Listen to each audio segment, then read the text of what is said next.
Curaçaose politie een man heeft mishandeld. Dat meldt de Extra vandaag. De man heeft een verklaring aan een van onze collega's gegeven. Het gaat om iemand die in Nederland woont en hier vakantie viert, maar hij is door de politie aangehouden, mishandeld, geïnjecteerd en heeft onder dwang medicatie voor een psychiatrische patiënt gekregen. Terwijl het in werkelijkheid gaat om een doktersassistent uit Curaçao die in Nederland werkt. De Extra meldt dat de man, Nathan Hersisia, inmiddels een officiële klacht heeft ingediend tegen de politieagenten.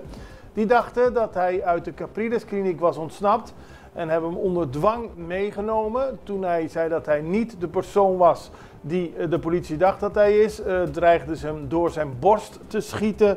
Uiteindelijk hebben ze hem mishandeld, meegenomen, een kalmerend middel ingespoten, een deel van zijn haar afgeschoren en opgesloten in de politiecellen in Barber. Ondanks het feit dat hij meerdere keren heeft aangegeven dat ze de verkeerde voor zich hadden. Het is een hele traumatische situatie. De dokter die hem injecteerde heeft ook niet gevraagd of dat werkelijk de persoon was die de politie zei dat het was. Dus het is een blunder van de politie, zo schrijft de Extra vandaag. De man heeft aangifte gedaan en we houden in de